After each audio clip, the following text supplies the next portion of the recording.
Hello, and welcome to this webinar from Times Ascent, which talks about careers in human resources. Now, this is an interesting topic for many reasons. One, of course, is the fact that it's a broad topic, and we are expected to do justice on the subject in 60 minutes, going to be a tough ask. Having said that, why is this topic relevant? Because majority of the people who are actually joining in today are people who are looking to enter the workforce, number one. Number two, of course, the entire year that has gone by in the previous year, we have seen that there are titanic shifts that have emerged in the way we work, in the way workforce has to evolve, in the way that workplaces have to evolve. And if you look at what everybody has been talking about and all the articles that you see, which are being written by great consulting organizations and thought leaders, they are saying that this is HR's moment of reckoning. And therefore, it is the actually best time for anybody who's looking to get into human resources. The problem there is that human resources as a field is so vast, and as a field, human resources itself has been undergoing so many changes. For example, earlier we used to talk about the fact that there was a factory setup, there was a factory HR, then services came in, then there was service HR. In the early 2000s, the concept of HR business partnering came in. Then you actually started moving from employee engagement to employee experience to now people are talking about talent experience. Along the way, employer branding started to come into the play. And now people are talking about employee psychological contract, the diversity, inclusion. I mean, you name it. In fact, the HR, if you look at all the kinds of new concepts that have become flavor of the season, it would be almost like a book. And that presents a huge challenge. How do you cut through all this and get back to the brass tacks as to what is the core job of human resources organization? Number one. And number two, what are some of the skills that are required? And number three, if I want to get into human resources as a human resource professional, where do I start? What skills do I build so that 5 years from now or 7 years from now, I can say that I'm a full stack HR professional? In fact, the whole world is now talking about multi-potentialites. People, the age of specialization, they say, has actually gone out. Now, multi-potentialites will rule the workforce. Therefore, the next question is, how can we be in HR yet become multi-potentialites?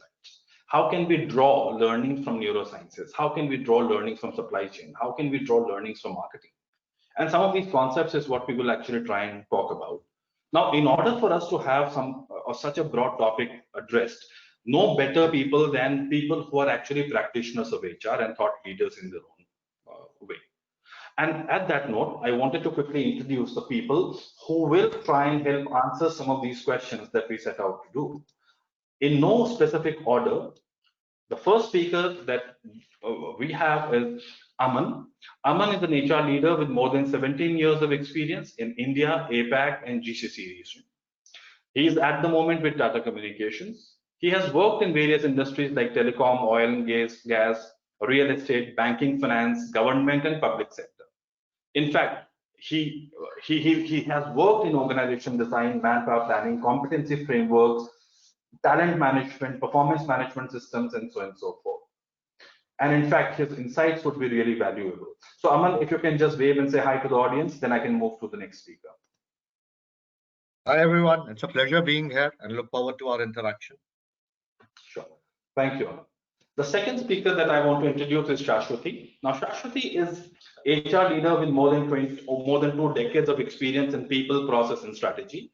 She is at the moment working with a group company of Samsung called Shale India, and she is leading and managing the talent interventions in the organization. In fact, she works to improve efficiencies, skill development, and review. And she also spearheads the skill needs as per the organization strategy. And she ensures that the organization is prepared for future. We talk about future of work, Shashwati actually is living it. In the digital world, Shashwati has played a key role in the process of digitization of HR processes. She has worked with media, advertising, IT, and IT-enabled services, where she has actually contributed as a solution provider and enabler rather than only a support function. In fact, Shashwati has also been awarded by World HRD Congress as the top 100 and top 101 HR minds in India. She has also won top 101 Fabulous HR Leaders Award, And she also was awarded the Heroes Award for Top Women HR Leaders by Observe Now, which was presented by Ms. Maneka Gandhi. Shashwati, if you can just say hi to people, that then I can move to. Hello, and thank you very much, Pancham. Well, thanks, Shashwati. The third panelist is Ankur. Ankur works with Airtel, and Ankur is a seasoned HR professional who has multi-industry experience in various domains of human resources. He was actually heading HR for Airtel Rajasthan Circle. Before that, he was with Marico, where he was in the corporate HR function, managing talent acquisition, and also international business HR. His areas of interest are talent management, HR transformation, and talent acquisition. So if you look at all the speakers that we have, between them, we are actually covering the entire gamut of exercises. And in fact, I can see Dr. Ankita also joined in. In fact, so let me also quickly introduce Dr. Ankita. Dr. Ankita is Senior Vice President and Global Head of HR for Signex Datamatics. She has over 19 years of progressive experience in managing and leading various aspects of HR, spanning high-paced business domains of IT-enabled services. In fact, Dr. Ankita herself is awarded a multi-award winner. She has won Forbes India's Top 100 Great People Manager. Then she also won Women's Excellence Awards 2020. She was also named CHR of the Year by Global HR Excellency, World HRD Congress in 2020. She was also awarded Business Person of the Year 2020 in the 12th Asian Literature Festival, which was Bharat Nirman 2020 in Delhi. And Dr. Ankita's areas of interest are employee engagement, future of work and workforce, IT and technology, strategic business, and student engagement, which is campus programs. Right. So all in all, I think we are going to have an interesting conversation. Now, for those of you who are actually already experienced in the way we do our webinars, we involve the audience quite a bit. And in fact, just to make sure that the speakers are also able to provide answers which are catered to your needs, I will direct the first poll now to the audiences. So audiences, we will request you to take the first poll, which actually will tell our speakers what kind of experience levels do we have so that we can tailor our responses to them. So I'm launching the poll and let's see.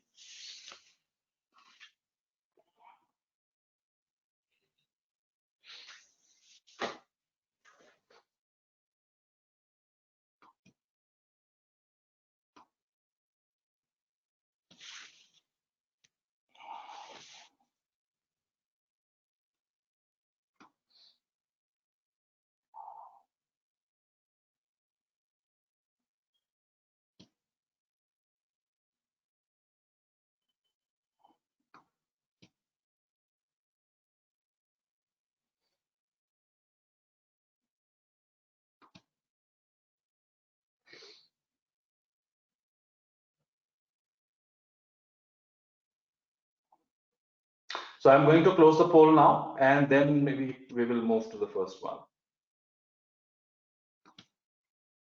So broadly speaking,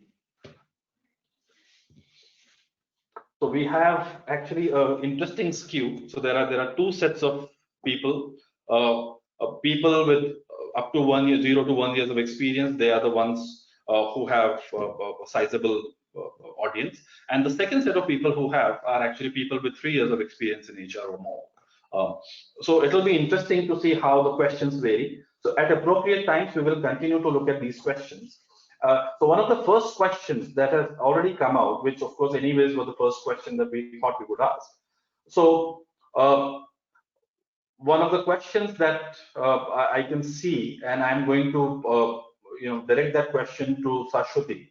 Shashwati, the question is, as a beginner in HR domain, you are mostly hired for recruitment roles. What are the other domains to start off a good career? So that is a question that has come from the audiences. So let's start with that, and then we will continue to build on those.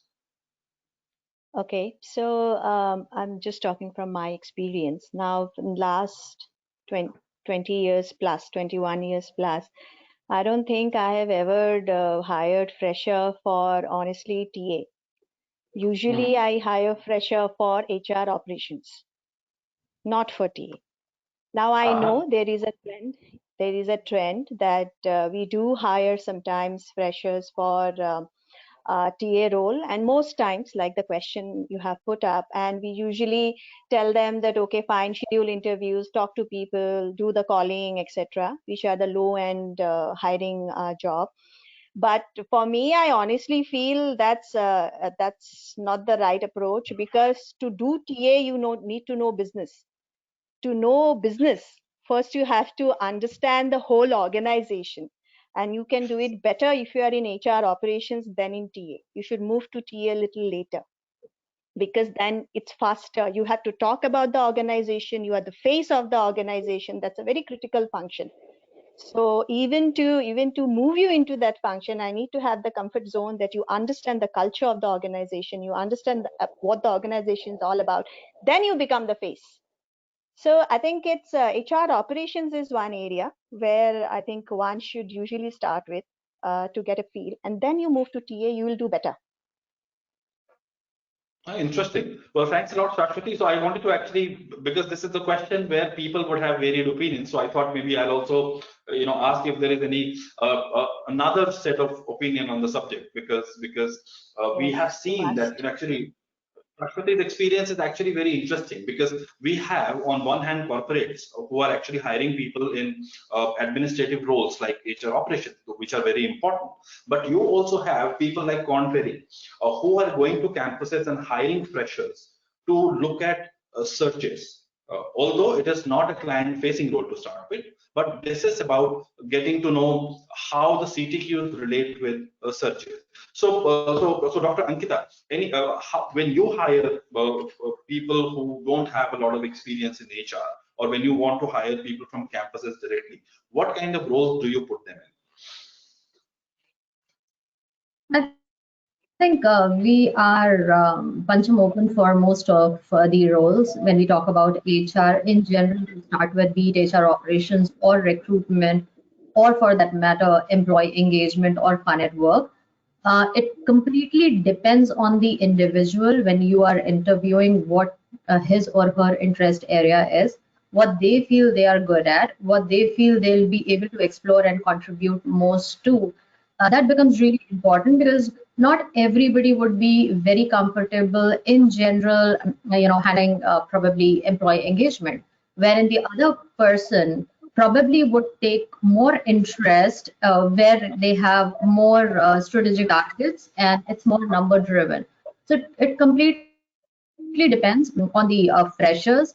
I think at least as per my experience and the way we hire, we take freshers in all HR functions, and there are a couple of freshers who have taken more for specialized roles where they just take care of one particular function.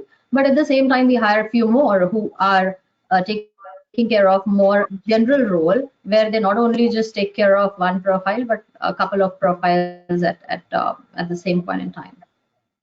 Interesting. So Ankur, in fact, so now we have two different sets of responses. Of course, Shashwati talked about the fact that they prefer to hire for HR operations. Dr. Ankita's view is that it depends on the person. It is not necessary that we will only hire for operations. So in your experience, where all do you deploy people who don't have a lot of experience?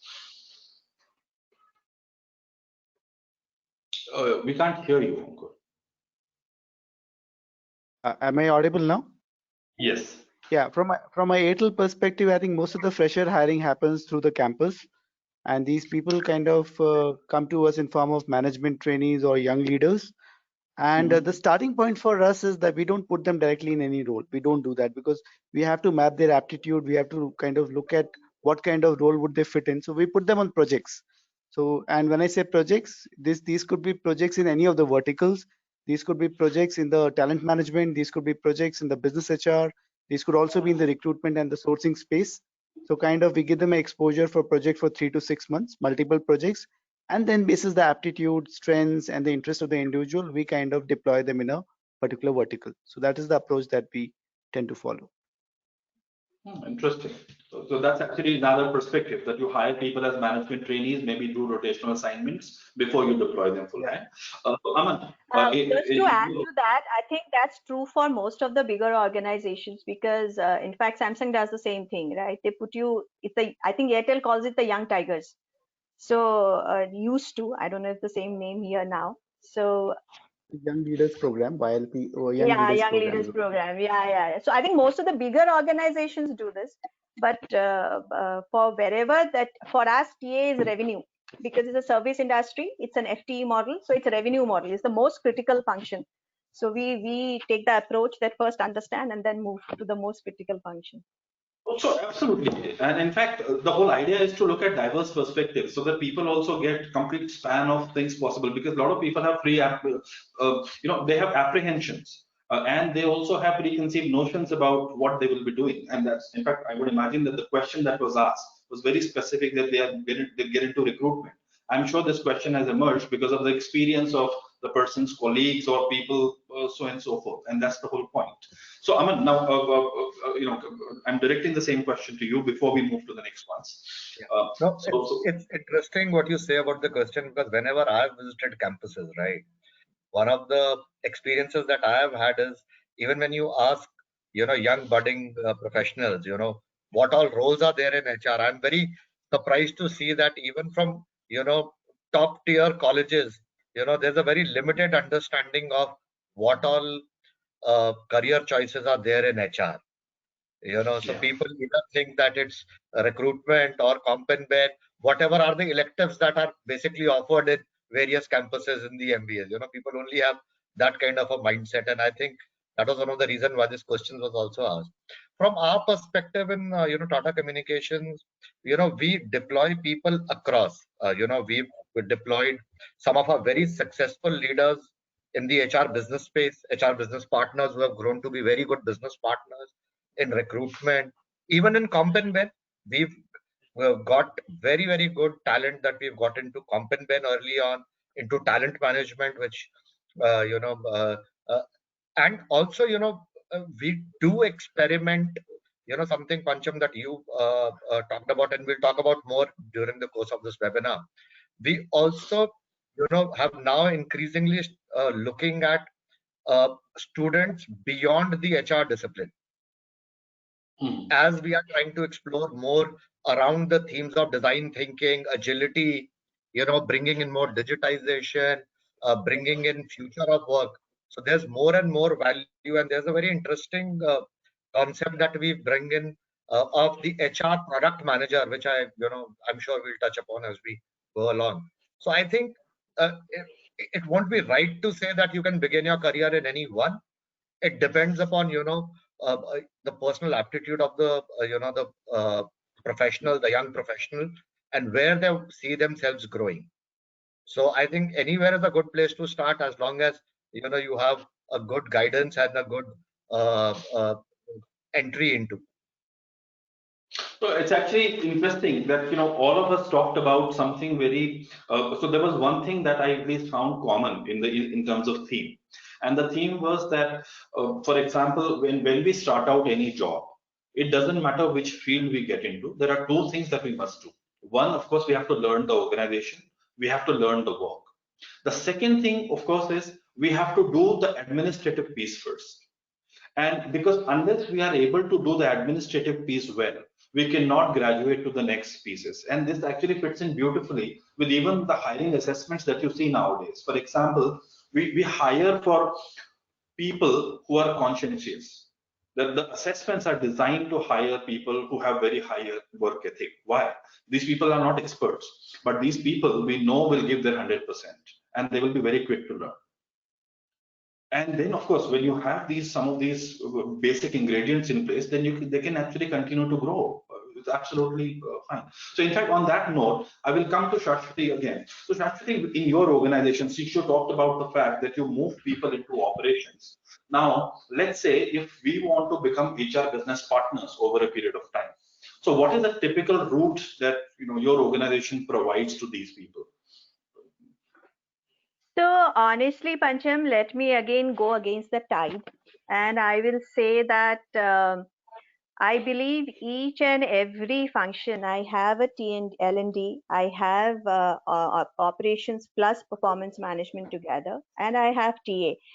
I believe each and every person has to be a HR business partner in today's date. A TA cannot say, I will not be a HR business partner. L&D cannot say, I will not be an HR business partner. So I think that terminology is going to become redundant. By each and every member of the team, the first job is don't do anything, don't work for the first 3 weeks, go and learn what is the business all about. Don't do anything else. Even my L&D, you cannot do proper capability mapping and enhancement until unless you know what is the business strategy and how to map the business role to the people skills. So until unless you do that, so for me, I believe that terminology is going to be redundant. You have to be a HR business partner, whatever role, small, big, that you are doing in the HR functional area. So I think that it starts with that. It doesn't end to that, or it does not lead to that. It starts with that. So actually, interesting thing that you talked about. So Shashwati's thought is that HR business partner is not a destination; it's part of the journey throughout. That's what you're saying. 100%, 100%. So on that note, actually, I will come to Ankur and then Aman before I come to Dr. Angita. So Ankur, for example, you have done a lot of recruitment and talent acquisition kind of roles. So people who are considered your best recruiters, for example, are these people fresh out of colleges, or they move through some other domain before they come to talent acquisition? Look, talent acquisition is not only about simple sourcing, it's also about the assessment. And I think talent recruiters are the gatekeepers for the companies. So they build companies for the future. And I kind of resonate with what Saswati was saying, that they should understand the role for which they are hiring. They should understand the business context. Only then they can do the proper screening. So to answer your question, most of the seasoned recruiters who get into the assessment mode. So one is the operations part of recruitment, which can be done by somebody who's junior. It can be a fresher, which is all coordination with candidates, getting the forms filled and all that stuff. But the strategic part of recruitment is something where you require a core experience and experience into the business for which you are hiring, right? So that is how we look at it. Okay, interesting. So actually, I was intrigued by both the things that Ankur you talked about, and before that, Shashwati, you talked about business partnering as part of the core job, and then you actually look at the fact that I may be a learning person, but I'm a learning business partner. I may be an HR operations person, but I'm an operations business partner. So, Aman, you were talking about HR product managers. So how? So the role is fine, but how do you manage around the role? The support system to make it successful, because I would imagine that the threads that Shashwati and Ankur talked about would actually cue into what you had in mind when you talked about HR product managers. Yeah, absolutely. Sometime back, we kind of came up with this whole idea of saying that how can we create consumer grade, experience for our employees?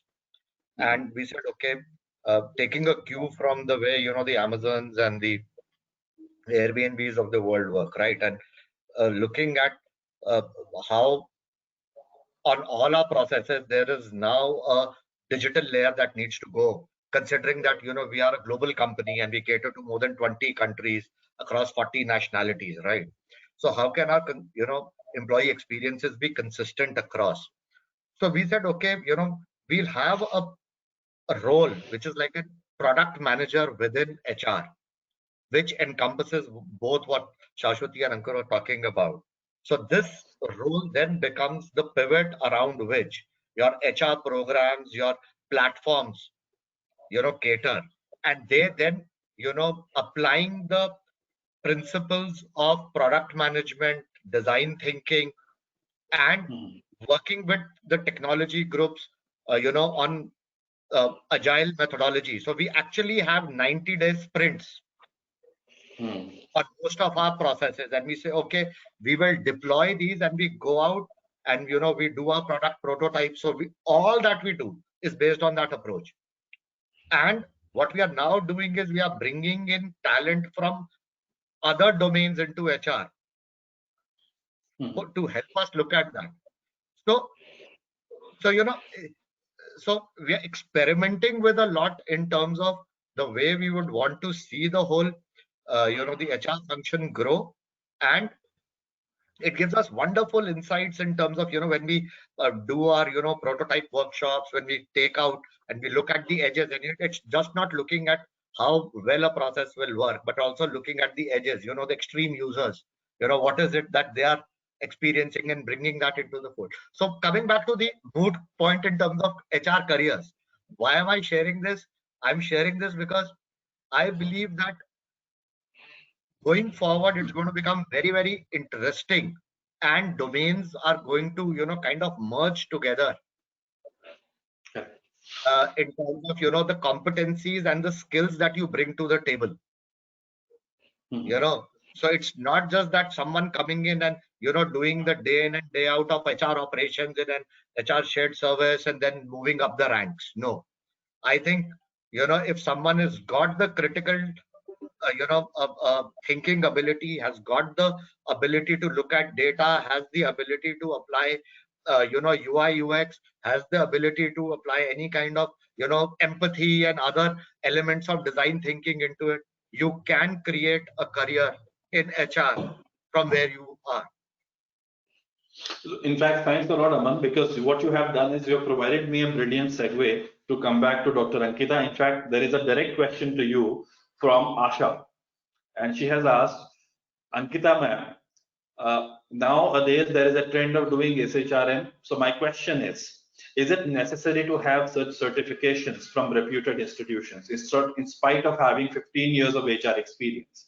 So I will add a couple of things. For example, while Asha's question is very specific about SHRM certification, I would like to add design thinking, for example, or maybe there are some specializations like MBTI and so forth. Are these certifications more important than 15 years of experience is the question.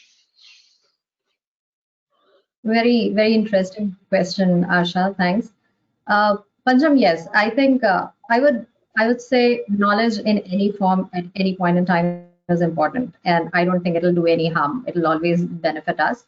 But at the same time, before we just go ahead with the fact that whether we should be going ahead with a certification at this point in time or not, in addition to having 15 years of experience, the question that we should ask is, where are we, why the certification is required, and how relevant it is. So having 10 certifications is definitely not a problem, but if at all you are just doing it for the sake of doing it because you find people doing it, who are working with you, or there is a particular scheme where you get to do 10 certificates in 3 months, all those things, if at all those are the driving forces, I would say no, that's not required.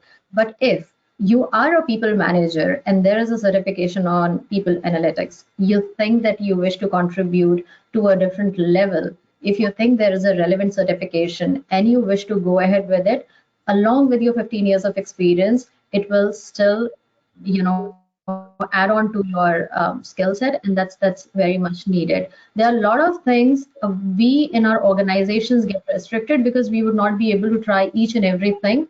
Not every organization would take all the initiatives or follow the current trends which are right there outside in the market.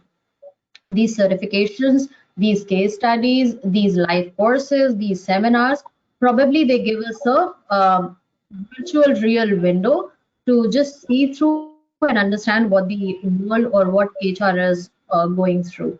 So yes, I mean, to sum up, I would say if at all it adds on relevance to your profile, it should be done, but definitely not just for the sake of doing it. Well, thanks, Ankita, and I hope that Asha has got the response that she was looking for. So now I will actually change gears a bit. Now see, so a lot of people have been asking this question because I think there is a lot of apprehension about the fact that because of COVID and slowdown in the hiring market, there is actually surplus of lateral talent in the market. There are people who, for whatever reasons, are no longer having jobs, and they are available to switch assignments or to find assignments. Now, when you have a situation like this, Add to it the passing out batches, people who are passing out from MBA colleges, they will add to the labor pool. The question, therefore, that these people are asking is, what can they do to stand out in the job market as a first choice over those people who are more experienced? So Shashwati will again come to you, and then we will continue to build on this concept. Okay, so I have been trying to, and I know there are a lot of freshers here who have been aspiring to join HR. For the last 2 months, I've been trying to hire someone with 1 year of experience for my TA team, and I haven't yet found that one person. It's been 2 months, and with lot of supply pool sitting, then I have already explained TA is so critical for us. And I have gone for, I am looking at people, for example, my TA lead who has got 15 years of experience is an MBA finance, by the way, just to add to Aman's thought process. So in fact, I have looked for people who are postgraduate in psychology to add to the TA team, so I'm just adding different thought process and skills to the team also. But I haven't found that one person. You know why? Because I feel whenever people are coming in, whether you have 1 year, whether you are a fresher, or whether you have 3 years, they are coming in with one USP which they are putting across all organizations. I think that time is gone. I have done MBA from this place. I have done this. This is my experience, and this is this. Everywhere we are speaking the same thing. I need customization. There is a need which I have, which Chail has. Most of the candidates don't even read up about the organization. Where is my customization? Where are you giving me? I'm a product in the market. So where the supply is huge, how are you customizing yourself? What is, I have a need of that one person who is a go-getter, passionate, knows the job, has attention to detail, and displays a need to learn. All these needs to be customized to my context. I am a service industry. If you say one hat fills all, and I have one spill which I'm going to cut across all the interviews I'm giving, whether it's in LinkedIn, somebody is approaching me, or whether it's in WhatsApp, whether it is phone call, face-to-face interviews, there is a single spill I hear. So I think somewhere we lose out. To stand out, you have to understand who you are talking to, where you are pitching yourself, and please, the same thing, same person, if you just customize yourself and put up your strength which the other person is looking for forward, I think you're going to crack it. It's not about from where you have passed out. It's no longer about the course you have done as a fresher. It's somewhere the game changer is your customization and your passion about where you are wanting to join and whom you are approaching. I think that is missing. I still haven't found my person, so anybody interested can apply. Actually, Shashwati, you talked about something very interesting, and when you were talking, I was in my mind playing out. There is yesterday I was talking to some people, and I was telling them that earlier we used to talk about sales, and we used to say sales uses three letters A, B, C. Always be closing. That's what they talked about. A lot of movies are also made on the subject. And now with Daniel Pink's work, that ABC has changed. The first A is now attunement. Attunement means you should understand who you are going and applying to in this context. The second is what does the person look for? And therefore, how should you customize your profile? How should you customize your selling pitch to make sure that the person, number one, looks at your resume and invites you for conversation? And during the conversation, how do you understand what the person needs and then provide through your answers what you can bring to the table? The second thing that he talked about was buoyancy. The A is attunement. Second thing he talked about was buoyancy. Buoyancy is how do you get up time and again after multiple rejections? Because the fact is, this is going to be part of our lives. Whenever there is a talent market where the talent is in abundant supply and demand is lesser actually compared to the supply, you will always have to be the first amongst equals. If you're not, chances are you will be rejected. And in fact, one of the things that Daniel Pink talks about, you should actually write a rejection letter to yourself saying why you were rejected and then work on this. And the third thing he talked about was clarity. And he talked about this and he says, you have to communicate very clearly. You have to think very clearly. You should know exactly why you want to be in HR, not by default that you had a particular score and HR was a specialization available. Or a lot of people talk about the fact that since I'm a people's person, I think I will do well in HR. But all these actually are signs of lack of clarity in terms of why we want to be in people business or HR businesses. So I think for freshers and people who are still trying to contemplate whether this is the right career choice for us, the new ABCs that I would also urge you to look for: attunement, buoyancy, clarity. Be sure why you want to be there. Understand what people want, develop those skills, showcase those skills. And third, don't be afraid of rejections. But if you don't try, you won't get rejected, but you won't get selected either. So some of these things we have to be very, very careful about. And on Very that aptly note, put, Pancham. yeah, thanks a lot, Shashwati. So on that note, now, Ankur, I'm now coming to you because again, I would like you to wear the talent acquisition hat. Now, Shashwati's problem, someone who she has not been able to find, despite the fact that she's very clear as to what she's looking for. So what is one advice that you would give to freshers who would, let's say there is a fresher who wants to apply to Shashwati's organization? If you were the talent acquisition head, what would you say they should do so that the profile gets noticed and once they have interview, they crack it? So I think what I picked up from what Saswati said was that she's looking for attitude over experience. She's looking for somebody who's passionate, go-getter, and these are all parts of personality, right? And to my mind, we can always work on the behaviors, and these are some critical behaviors that are required for these roles. So my advice to the freshers is going to be work on self-awareness, work on taking feedback, work on emotional intelligence, those kind of pieces. On the knowledge front, work on the fundamentals of HR. You don't need deep knowledge about HR. Well, for example, from a recruitment perspective, what are the stages of recruitment? What role does a sourcer play? What role does an interviewer play? I think those are the fundamental basic things that you have to be clear of, right?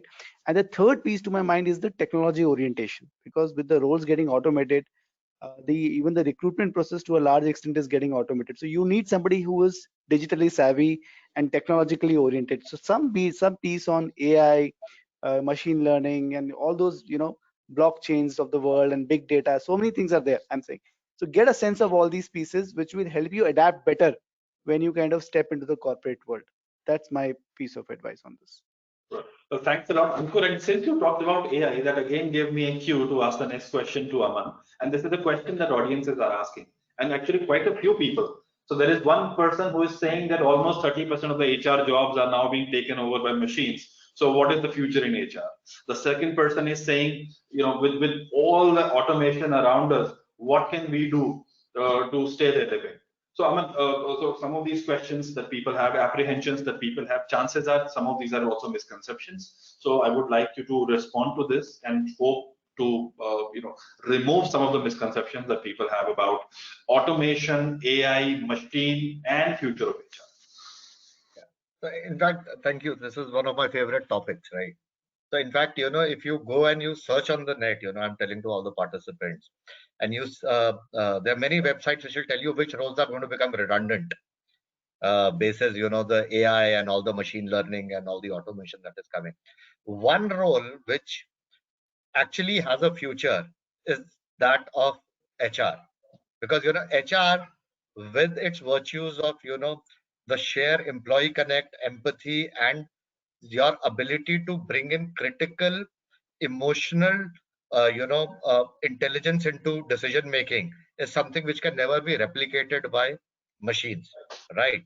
So for all those of you who think that whether HR, a career in HR is long lasting, let me tell you, it is a better career to be in than even in software development, because a lot of the software development roles will get, commoditized, and even a lot of the medical jobs will get commoditized as we speak, right? So the so-called high-end jobs. Now, coming to the point that Pancham made earlier, one of the things that if you're looking out for a job at this point of time, I can tell you with great amount of confidence that if you have any kind of analytical ability, any kind of ability to look at numbers, to uh, having worked with any kind of reporting tools and so on and so forth, if you can market that to any HR leader or business leader, everyone, given that data is now the currency around which all decisions take place, be it any function in the organization, be it HR, sales, marketing, engineering, data is the currency. So I would request the participants to, if you are looking for a job, if you are in that, uh, you know, uh, uh, life stage at this point of time, spend some time honing that skill and putting that up, because that will hold you in very good stead as you, even go to your interviews and look at the kind of value prop that you can put on the table. Interesting. Thank you, Aman. In fact, a related question, Dr. Ankita, this is directed to you now. So there are some people who are saying that they are not HR professionals, or they are from academics point of view, they have not studied HR, but they have studied adjacent fields. For example, there is somebody who has studied industrial psychology. Then there is somebody who has completed a master's in social work, MSW degree. The question that these people have is, what kind of career opportunities can they look forward to when they want to get into the job market?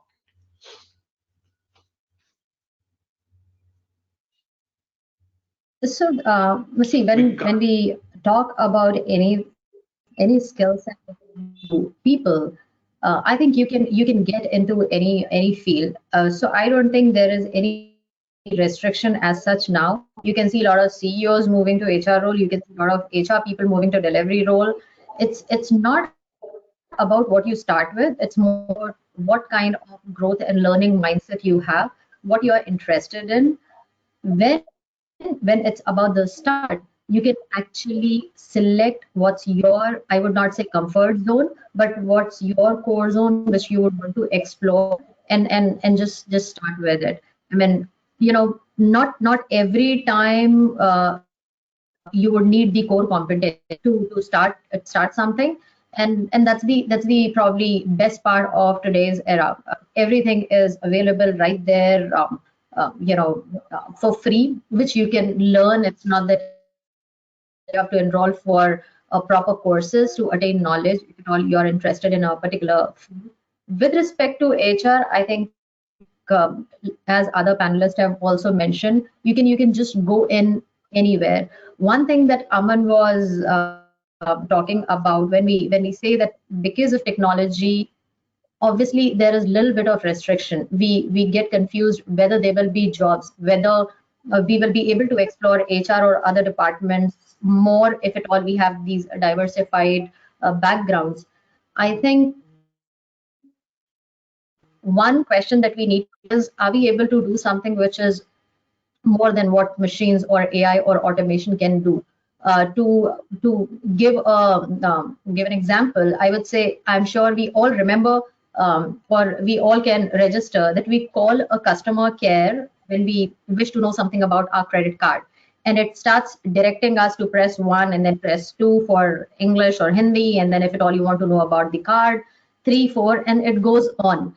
I'm sure all the panelists and as well as the attendees, we get so much comfort when it says press 9 if you want to directly speak to the customer care executive, because we know that whatever concerns or whatever questions we have, we can directly ask. We can interact with human on the other side, and that's the role of HR. Machine or automation or AI will always things, but at the same time, humans will always be required. no matter its delivery field or HR field.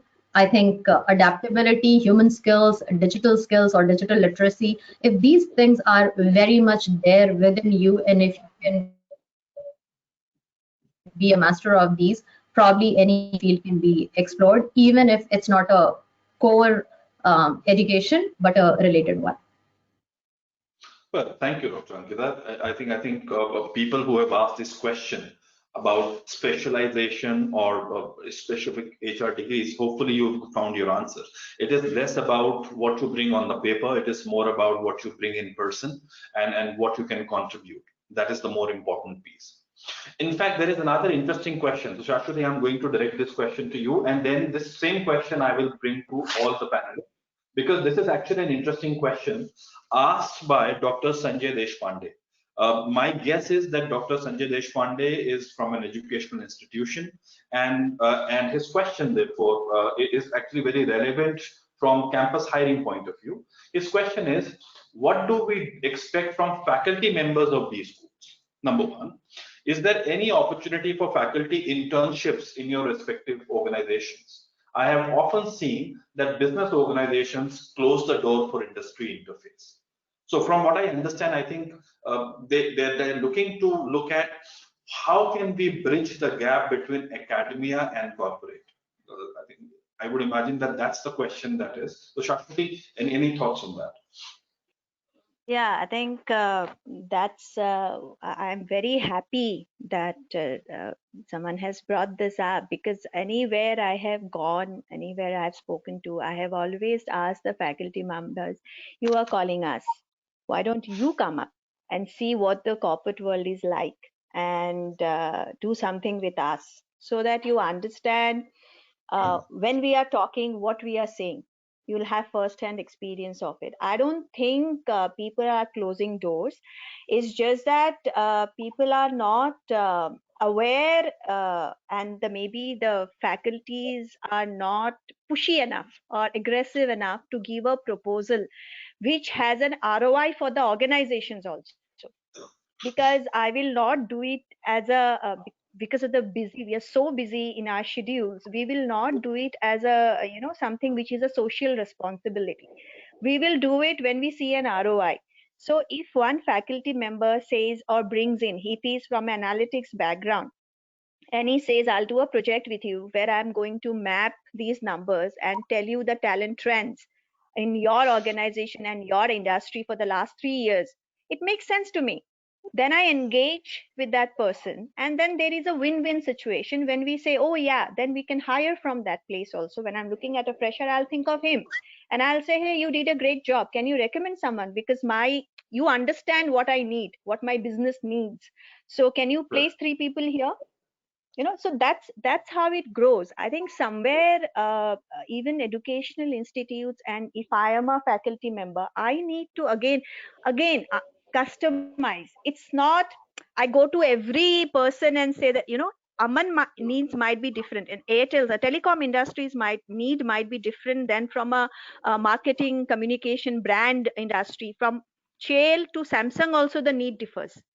So that customization, what will that industry need? What is the need of that industry? I don't need any inputs on tech. In this pandemic, I have automated. I wish that this kind of situation had come 20 years back when I was learning. I would have automated all my operations, and then I don't know where I would be by now, of doing all kinds of value additional work. But I'm saying it's a big opportunity. So I don't need someone with a tech background, but I do need someone who has that analytics and can give me data trends, of people, and how to use technology to figure out the trends. So I think it's more about what we are doing as a win-win approach, and the ROI we are giving to the industry. I think it can be done, and it should be done. That's where the future generation will benefit, not just No, guest in fact, speakers. no, you're right, absolutely. Because one of the things that we also noticed actually is that institutions come to us asking us to become guest lecturers, or maybe get involved with designing curriculum as advisors and so on and so forth. Having said that, very few institutions have really come up to us and said, hey, there is an action learning project. that we can do for you. Some of these could be longitudinal studies. Correct. And Correct. because today the world has moved away from best practices, right? I can get hold of best practices from any public search engine, but It's does that downloadable. Everything is downloadable. correct? So the question therefore is, what works for me? Can you answer that question for me by doing a primary research on my organization? If somewhere these schools can start thinking about some of these things, this will do two things. One, the statistics that they study or the operations research that they study, there is a practical implication they can look at. For example, studying that there are four kinds of surveys or there is a Likert scale is not enough. When you design a survey questionnaire and when you see how you can actually put it to use, that's of meaning even to people. It will look smart on their resumes also, and I personally believe this will have a lot of value add to students. And wherever academia and corporate they have collaborated, we have seen huge success stories coming out of that. Yeah. There are more examples. So that is one answer that even I thought, and I was very happy that this question was asked. The other thing and in fact, Ankur, Aman, and Dr. Ankita, you may want to think about. I think one of the other things that I have personally also seen, and I would want your opinion, is the ability to communicate is one area where I think we schools spend less time on in terms of inculcating that as a skill, probably the most important skill. So while we study economics, we study organizational behavior, but how do I speak in one-to-many forums? How do I present my view with clarity?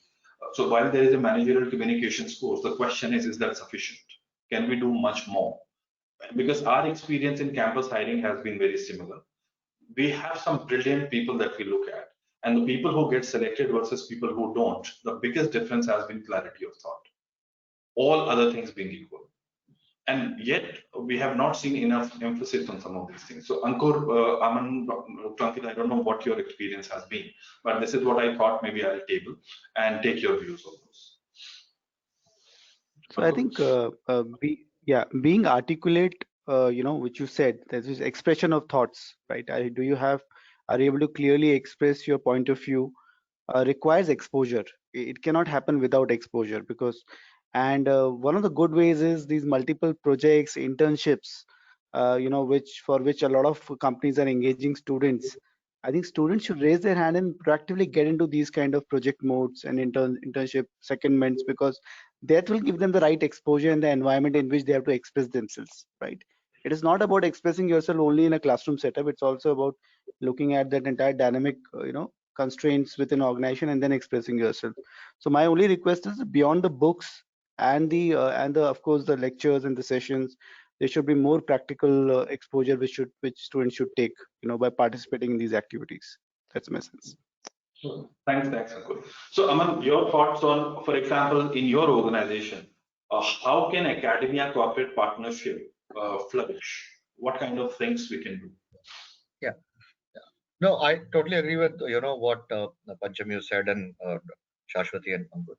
One of the things when we started this discussion, I said, when we have gone to campuses, one of the things that we've realized is that students have a very limited view of what even, and I'm talking about people who are graduating in HR or majoring in HR. Even they have a very limited view of what the HR function does. It is only limited to the electives that they have done.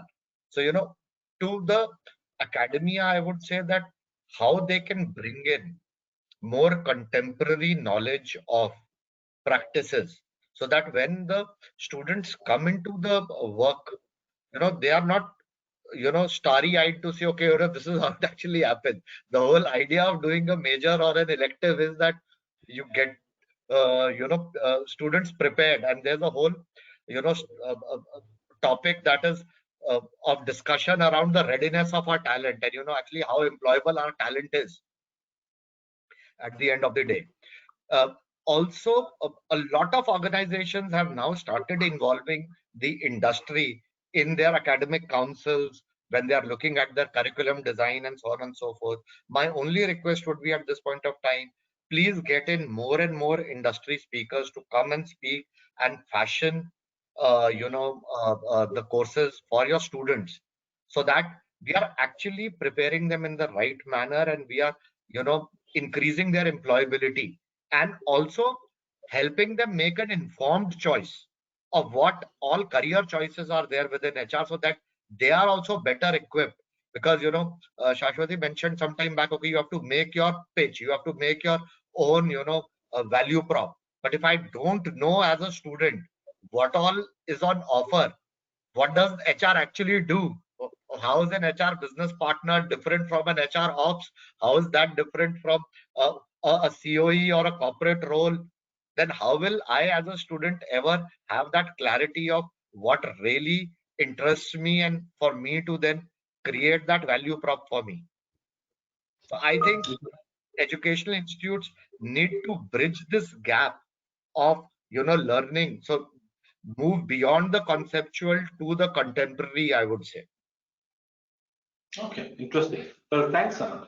So, Dr. Ankita, so I'm going to extend this question when I come to you, and the extension is that, for example, there is a huge opportunity when we look at case method of teaching, because most of the management programs use a lot of cases.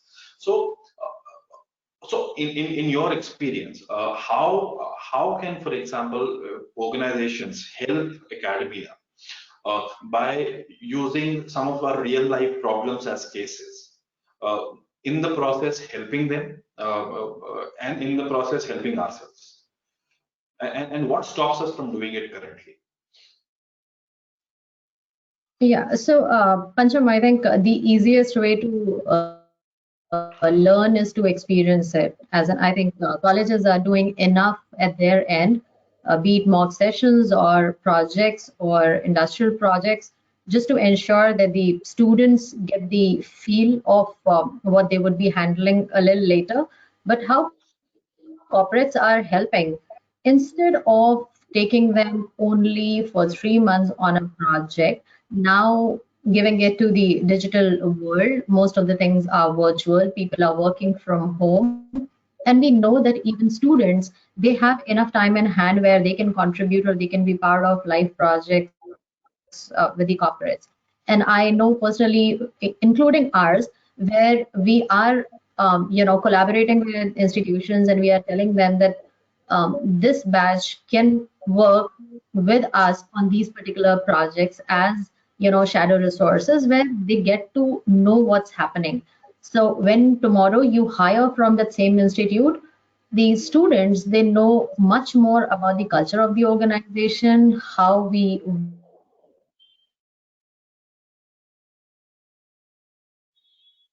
work in the organization, instead of probably just going theoretically or probably being in the system for 3 months. So that kind of more frequent collaboration or connect with the institutions is very much required. And because of the virtual and fluid world at this point in time, I think a lot of that has become the reality, and that's helping organizations as well as the institutes to a great extent. Interesting. In fact, so based on what you just talked about, there is another interesting request that has come in, and that request is from armed forces. So, so what they're talking about actually is that, uh, so they are saying that armed forces provide a huge pool of officers, each with more than 20 years of experience, who have held various HR roles. They possess immense soft skills. Uh, they are sincere, hardworking, passionate, role-changing, capable. The qualities that we have said that we actually look for in HR people. So how can we also partner with them, with armed forces, to get them into mainstream human resources functions, instead of only moving into security or facility management roles? So Shakti, this is because we started this question trail with you. I think I'll come back to you with this question. Yeah, so honestly, it's not to, let me give our example, Chail example. So in Chail, we have our lead in compliances, ethics and compliances is from Air Force. One of our top leads in procurement is from Air Force. And of course, in our facilities and administration, he's from Army. So that's the usual facilities and admin. But there are many others, not just HR. I think there are many other functional areas, whether it's procurement, whether it's ethics compliances, whether it's CSR. In fact, a group like Samsung, which is a high believer of transparency, discipline, etc., which is in our culture, which I always say our grandparents used to follow, we seem to have forgotten. So the same cultural DNA is here. So we prefer, in fact, we look for people who have that kind of a background. Why not in HR? It's not that there is a, there is a line which is drawn. But after 15 years of armed forces, I think because the opportunities in HR are less, it's not that the roles are too many. There are already people who have been doing HR in the corporate world for so many years. So you might not get the same level of, you might not enter at the same level.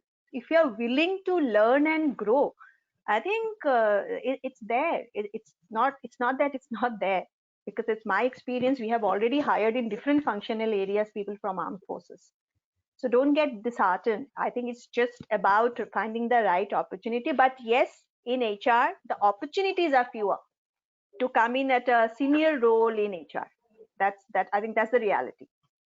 Correct. In fact, that's also what you have done, Shashwati. You have answered another question where people have said, why are opportunities in HR less? It is because HR as an overall function of headcount, and therefore the number of HR roles will be fewer than many other functions. And therefore, maybe the competition would be much, much more fiercer. Number one.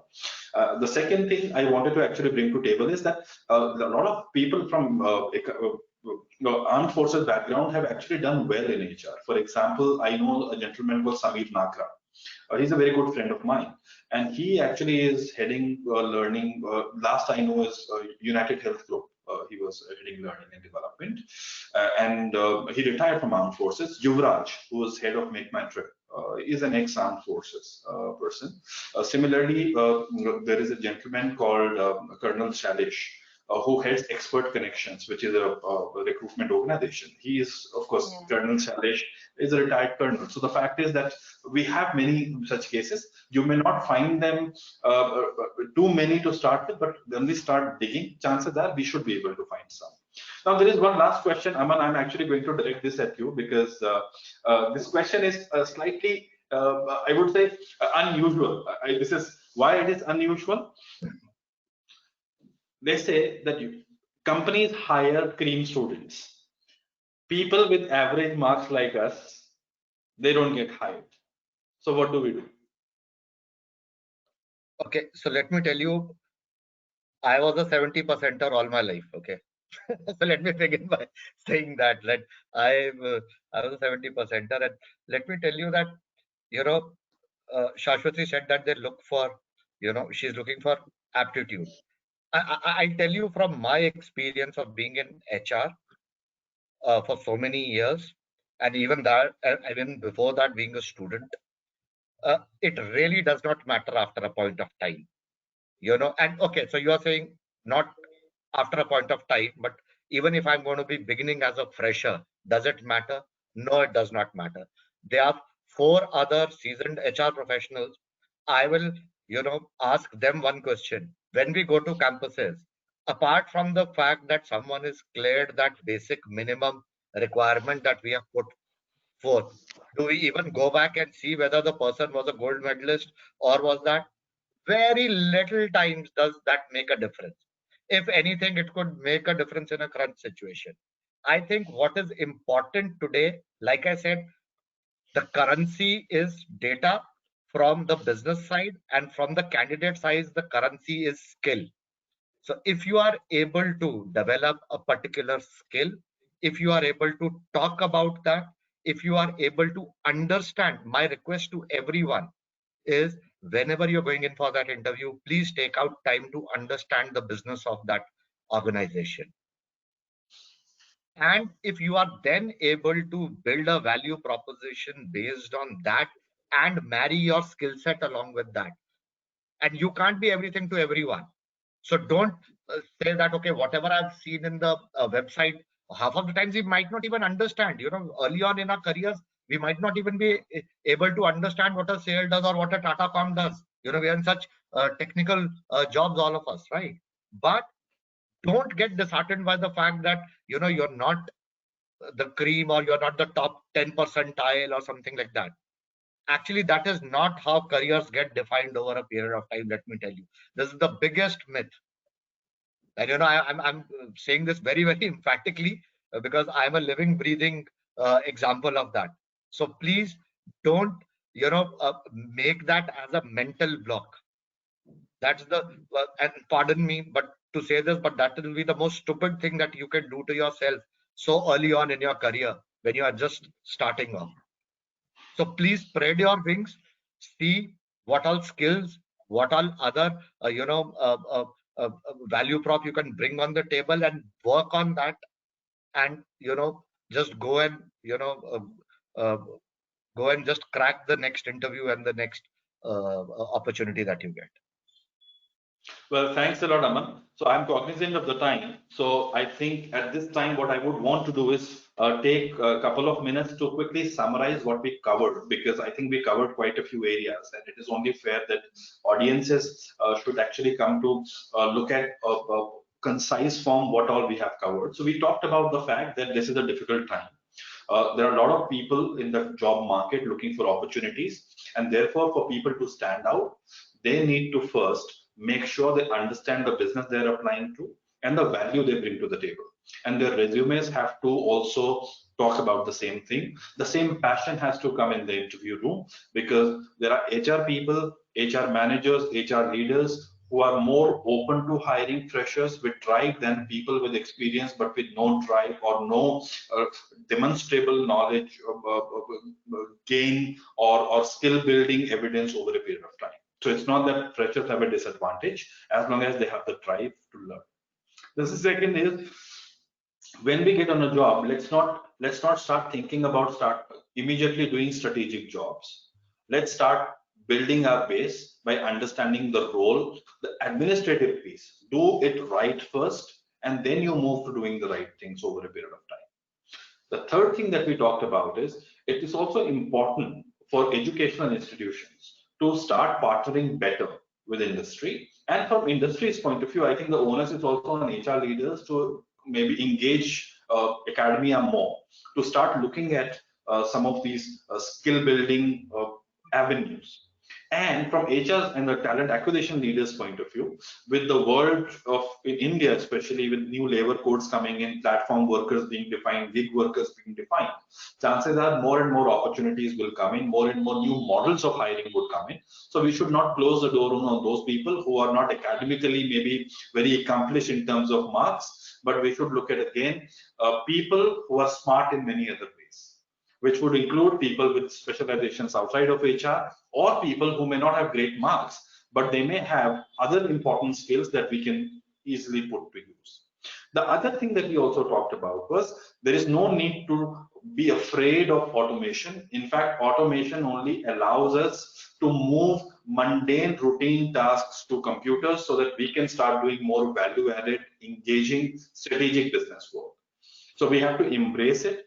And as we go along, with the advent of technology, data-related work, speed-related work, collaboration-related work will become more important rather than hierarchy. That's why concepts like agile, sprint, design thinking come in. So we should start thinking about how do we build our skills in some of those areas.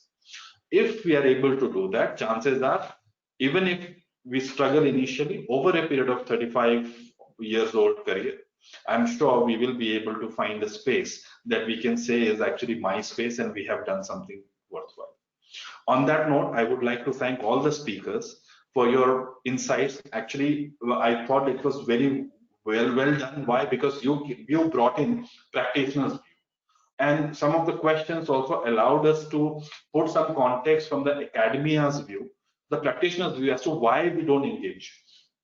And I think what you talked about was heartening to see that the traditional definition of tick mark or CTQs are also changing, and therefore the way we are looking at candidates is also changing. We hope that more and more companies do that, and therefore we have that more and more. We hope that more and more people who join the workforce really enjoy their time in the workforce.